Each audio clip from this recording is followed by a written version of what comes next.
Okay, alright. Welcome back to my YouTube channel. I'm Mandis Vlog. Eto, talagang napakainit. Matindi ito. Huling binitawan na mensahe nitong si Atty. Topacio bago mawala. Nawawala ba ito o nagtatago? Wasak na at wala ng pag-asa.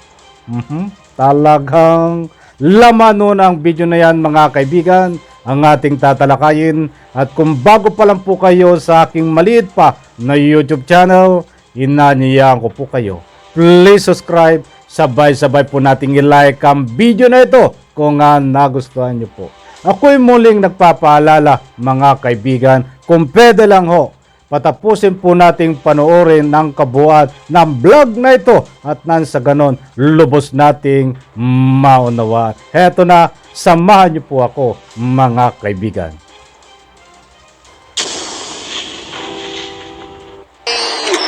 Guilty, ano pang gagawin? Hindi rito, wala na rito wala na pag-asa mastermind, guilty, maraming ebidensya. Wala na. Wasak na yung fairness dito. Sinasabi nila, they have solid evidence, Teves is the mastermind, etc. Diba?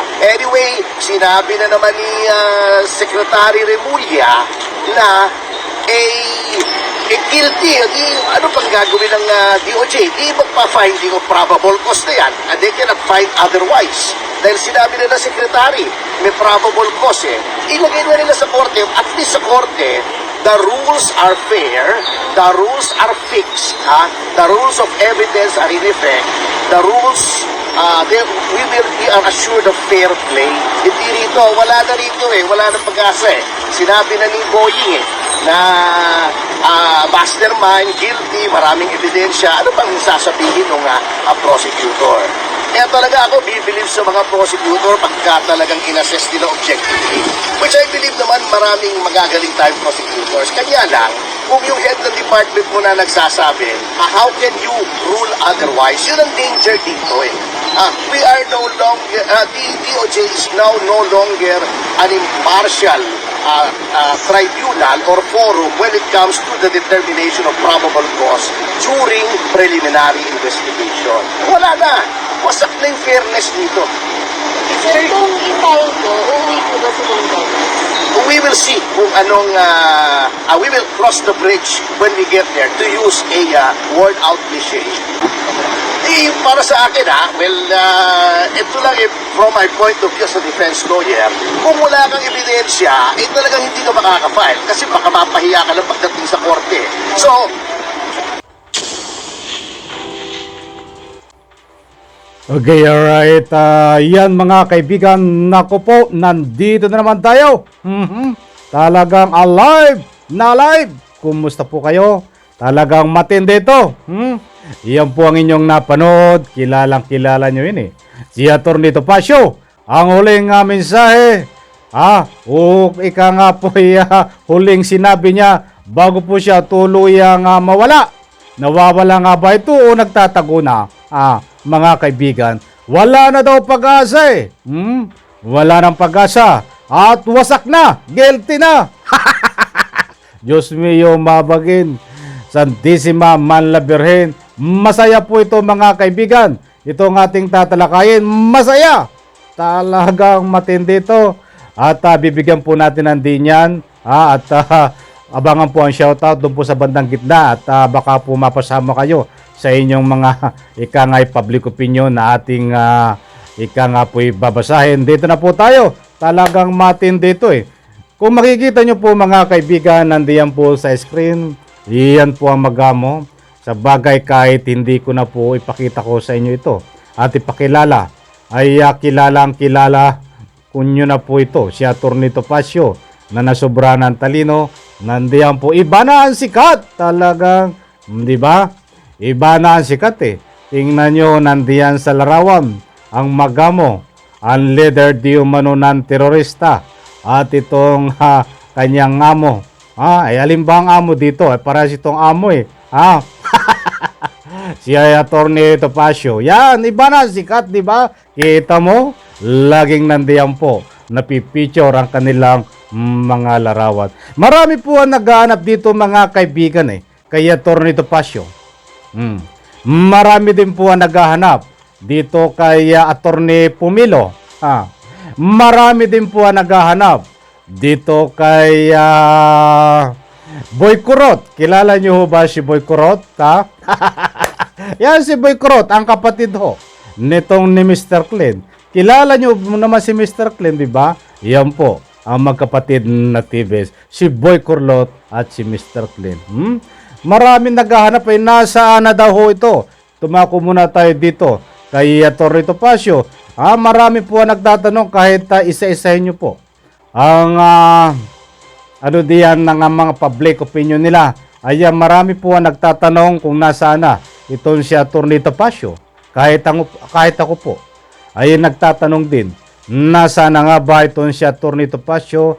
That's why, yung mga huling mensahe niya po, bago siya tuluyang lumisan, tuluyang lumisan Sabagay, marami ho ang ibig sabihin ng tuluyang lumisan. Bago tuluyan siyang mawala. Nawawala nga ba? Nandyan lang yan sa tabi-tabi. Nagtatago. Bago siya tuluyang magtago, ay ayan po ang mga binitawan niya pananalita. Mga kaibigan, wala ng pag-asa. Wasak na. At guilty na. Nako po, Diyos mio mahabagin. Diyos ko po, Rode Santa Manla Birhen. Pagsabi niyang wala ng pag-asa, wasak na, guilty na ang kanyang kliyente, ay sabay takbo, nagtatago ngayon, nawawala. Talagang matindi, di ba? Mayroon pa ito. Yan ang huling sinabi niyan, mga kaibigan. Sabay takbo. Tingnan nyo ho. Sabi ko sa inyo, huwag nyo tatakutin ho ito. Si Atty. Topacio. Diyan ho sa comment section.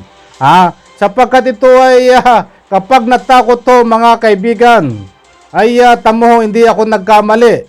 Kita nyo, hindi nagpakita, biglang tumakbo. Kumuripas ng takbo. Hindi natin alam kung saan ho ito hanapin dahil tumakbo sa takot. Mga kaibigan. Kaya, tinatakot nyo Sasabihin nyo diyan na ikangay papadisbar. Sasabihin nyo diyan sa public opinion na sasabihin nyo na sobrahan ng talino. Sasabihin nyo, pira-pira lang. Tamo tuloy yung tao, tumakbo. Hindi natin makita kung nasaan. Mga kaibigan, huwag nyo takutin. Pambira. Ganyan pag nasusobrahan ng talino. Kita mo, palakpakan dahil tumakbo. Atty. Topacio, kung saan ka man naroroon ngayon, kami po taong bayan ay nananawagan sa inyo. Ipaalam mo naman ang iyong tunay na kalagayan sapagkat kami po ay nag-aalala. Baka ikaw ay namamayat na. I'm very sorry. Baka ikaw, Atty. Topacio, ay namamayat na diyan sa iyong pinagtataguan. Huwag mong pabayaan ang sarili mo. At saka yung talino mo, ay baka mawala yung sobra. Dapat panatilihin mo yung iyong sobrang talino, Huwag lang talino, sobrang talino. Kaya kung nasaan ka man, Atty. Topacio ngayon, ay kumain ka ng mabuti. Kumain ka ng mabuti. Huwag ka magpalipas ng gutom. Atty. Topacio, kung naririnig mo kami, kami po ay taong bayan na concern lang po sa iyo. Kung ano man ang ginagawa mo ngayon, ay huwag mong pabayaan yung sarili mo. Very important po yan, Dahil nakita po namin ikaw diyan sa video na yan. Nakita po namin ikaw diyan sa video na yan. Atty. Topacio, ay kita mo ang gwapong lalaki, nakakurbata, mataba, matipuno, makapalang bulsa. Ano kaya ang laman ng bulsa nito mga kaibigan? Dollar? Basta makapalang bulsa alam nyo na ang ibig ko sabihin. Maganda po ang iyong pangatawan dito at Toro Topacio sa video na ito. Sana po, pagharap nyo sa camera po dito, ay ganito rin po ang iyong pangatawan, ha? Huwag ka po magdadala ng sako na nakalagay sa balikat, ha? At huwag ka po magtatawa ng mag-isa pag muling humarap sa camera. Masaya ito mga kaibigan, talagang matindi. Huwag niyong ganyanin si Atty. Topacio. Hindi nyo ba naiintindihan? Ay sa bagay, hindi ko rin naiintindihan to. Tayo ay matalino lang. Hindi tayo na sobrahan ng talino. Ay intindihin po natin mga kaibigan na sinabi niya. Nawasak na. Wala nang pag-asa mga kaibigan. Talaga. Butiin namin mga kaibigan na.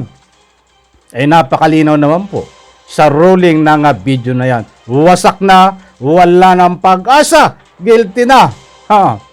Ang kanyang kliyente.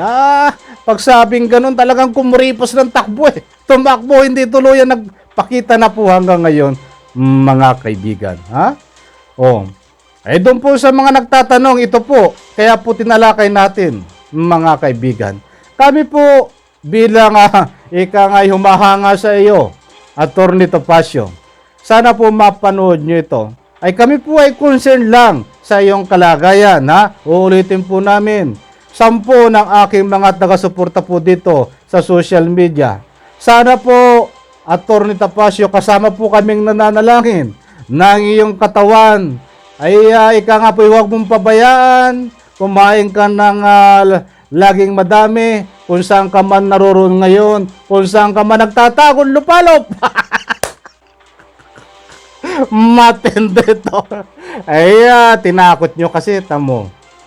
Ang nangyari, nagtago, walang bigla, mga kaibigan.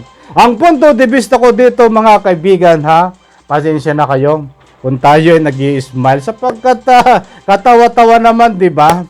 At mapapansin nga po natin noon ay panayamban siga diyan sa social media na talagang pinaninindigan ang kanyang kliyente ay pinagtatanggol talaga ng lubusang kahit ano pa ang mangyari. Data po at sa punto pong ito, alam ko kung bakit ngayon ay biglang nawala at biglang nagtago. Ano po ang dahilan, mga kaibigan? Ito alam po natin, nagtatago lang ito at nawawala lang ito mga ilang saglit. Siguro ilang linggo na magti 3 weeks na kung nawawala. Siyempre, ay hanapin po talaga yan at baka namamayat na sa pinagtataguan. Kaya hinahanap po natin, di ba? Alam po natin ito'y uutlaw din. Sana po umutlaw. Alam po natin ito'y lalabas din. Sana po lumabas. Sana po walang ibang mangyari, mga kaibigan. Kasi baka mamayat po sa pinagtataguan Hindi kahit pa paano po, kung sinong concern man dito, pakainin po natin kung saan man siya nagtatago, mga kaibigan. Alam po natin, lalabas ito. Siguro lang ay nag-iisip kung ano pa ang kanyang sasabihin. Sa bagay, huwag po nating istorbuhin. Ay sumagi po sa aking puso at isipan ngayon, huwag po nating istorbuhin to. At baka pa'y nagsasaulo pa. O baka nagmimemorize pa. Ay kung alam nyo po ang Tagalog na nagsasaulo, yun nagmemorize pa na sasabihin. Baka nasa isang sulok ko ito ngayon, nagmemorize itong si Atty. Topacio. Ng kanyang sasabihin. Baka mahaba. Baka mamahabaan sa social media ang sasabihin. Kaya po, bigyan po natin ng pagkakataon ito ng privacy. Baka po talagang ganun. Dahil ang dati yung sinasabi niya sa social media, ay pag umarap sa camera, ay maikli lang po, ay madali lang pong i-memorasyon. Ano po ba yung sinasabi niya dati sa tuwing harap sa social media? Walang ebidensya, harassment. Ganyan lang po, lagi sinasabi niya, maikli lang po, di ba? Ay madali pong i-memorasyon. Kaya't nabanggit po natin, mga kaibigan, baka dito sa puntong ito kaya siya nawawala. Nandun po sa isang sulok at nagmemorize ng sasabihin niya pagharap sa social media. Kung ano ika-counter na paraan niya dito na legal, dito sa pagsampa ng kaso sa korte. Sapagkat mga kaibigan, hindi niya pipiling sabihin na bakit sinampa sa korte ay walang ebidensya, ay maliwanag po siya nagsabi, isampa sa korte nang magkaalaman na. Baka mapahiya lang kayo sa korte. Yan po ang sinasabi niya mga kaibigan. Kaya't ang taong bayan mga kaibigan kahit ako ay nagbabantay dito at kabang-abang ang paglabas po ni Atty. Topacio sa kanyang pinagtataguan buhat sa lungga na ikangapoy kung saan lungga ito nagtatago. Baka nasa underground. Excited po ang taong bayan dahil kung ano po ang ikangapoy legal na paraan nito. Kung paano po i-counter itong pagsampa sa korte ng kaso dito sa Digamo case na malapit na po ring lumabas ang warrant of arrest. Lalabas na po ang warrant of arrest. Atty. Topacio, ay wala ka pang binitawan na salaysay dito sa pagsampa ng Digamo case dito sa korte. Kaya kami po ay nananabik. Hindi lang po kami nananabik sa iyong kagandahan lalaki. Nananabik po kami na sabihin mo kung ano ang legal na paraan dito. Na i-counter mo, na sasabihin mo, na ipapaliwanag mo sa taong bayan. At nang sa gano'n naman po, kapupulutan po natin ng aral mga kaibigan. Di ba mga kaibigan, mga mahal kong netizen? Bilang isang matalinong abogado ito, at nasubrahan ng talino, itong si Atty. Topacio. Siya po ay nagsunog ng kilay. Batang kanyang pagsunog po ng kilay ay natuok na sunog mismo na sobrang siguro ng gatong kaya na sobrang nasunog ang kilay. Siyempre bilang abogado, mataas po ang respeto natin dito. But ngayon po ay nasubrahan lalo tayo ng taas mga kaibigan. Sobrang taas naman nating respeto mga kaibigan. Siguro alam nyo na ibig kong sabihin. Sa pamamagitan po ng taas nating respeto dito ay hindi po natin maintindihan kung ano ang ikangapoy sinasabi niya at kung anong klaseng pagtatanggol. Data po at kabaliktaran po ang ibig kong sabihin. Yung taas po ng respeto natin sa isang abogado na katulad nito ay kabaliktaran po ang sinasabi ko. Ano ang kabaliktaran ng mataas ang respeto? Siyempre mababa. Ay alam ko po na maintindihan niyo po ako at maunawaan mga kaibigan. Napakaganda pong ikangapoy manood sa isang abogado. Napakaganda po na ikangapoy subaybayan natin sa ganitong mga legal battle. Ang iniintay natin na sasagot po ito sa magandang paraan dahil ito po ay kapupulutan natin ng aral mga kaibigan. Nagsimula po ang Digamo case mga kaibigan. Hindi po tayo nagmamalinis, hindi po tayo nagmamarunong. Nag-start po ang Digamo case. Humarap po ito sa camera. Itong si Atty. Topacio. Ay puro character assassination po ang ginagawa sa ating pamahalaan, sa ating taong bayan, sa lahat po ng kumakalaban kay Tebes. Ay puro character assassination po ang dinagamit nito na paraan sa pagtanggol sa kanyang kliyente. Alam po natin na hindi po tama yun. Kahit hindi po tayo nag-aral lang abogado. Yan ba ang kapupulutan natin ng aral, mga kaibigan, sa isang abogado? Yan ba ay kangapoy nararapat nating gawin kapag dumaan tayo sa ganitong legal battle? Puro character assassination. That's why hindi po, di ba? Ang gusto kong ipunto dito mga kaibigan, kahit papaano, kahit isang words man lang nang matutunan natin dito, sa legal na battle, wala po tayong mapupulot. Hindi po tayo nagmamalinis. Dahil sinusuri po natin Hindi lang po ako nagsusuri, kahit ang mga batikang abogado, kahit sino pang abogado na ikangapoy, nagsusuri dito, yan din po ang sinasabi. Ang sinasabi nyo sa comment section, bakit ang abogado na ito ay nasubrahan ng talino, nililihis ang isyo, lumalampas sa sinumpaan nila bilang mayroong legal ethics na sinumpaan sa isang abogado. Yun po ang pinakapunto doon, mga kaibigan. Sana po mga kaibigan at alam ko nakuha nyo ang gustong ipunto nitong ating pagtatalakay. gusto talaga natin makapulot ng magandang aral sa mga binibitawan ito. But wala po tayong mapulot na magandang aral, mga kaibigan. Okay, well, shoutout po tayo. At alam ko ho, at dito sa ating pagtatalakay ay kahit po medyo nag-i-smile tayo, ay tayo po ay nagpapahatid dito sa pinakapunto de vista natin kung ano ang dapat gawin at kapupulutan ng kaunting aral. That's why sinasabi ko po yan, mga kaibigan. Ito po, at bilang pagpupugay dito sa ating mga mahal na taga-subaybay, sa bandang huli po ng video natin na hindi ko po nakakalimutan at medyo masama ang loob ko po. Pasensya na, minsan nakakalimutan ko. Siguro sa dami ng ating ginagawa, no? Ganito, pasensya na po kung nakakalimutan kong i-shoutout kayo sa isang video ko noong isang araw, ha. Eto, mula po kay Sarah Mahupil, salamat sa iyo at shoutout. Si Randit, si Topacio, gumagawa lang yan ng istorya kasi talo na siya at napahiya na. Stay safe, sir. God bless you. Always no skip ads pa rin. Hoy, maraming salamat naman po sa hindi po nag-skip ng ads, ha. Dahil tayo po dito sa ating maliit pa na YouTube channel, marami po natin tinutulungan sa pamamagitan po ng revenue nang hindi nyo pag-skip ng ads. Pag hindi po kayo nag-skip ng ads, tandaan po natin, kasama ko na rin po kayo sa pagtulong na tumulong sa aking mga tinutulungan.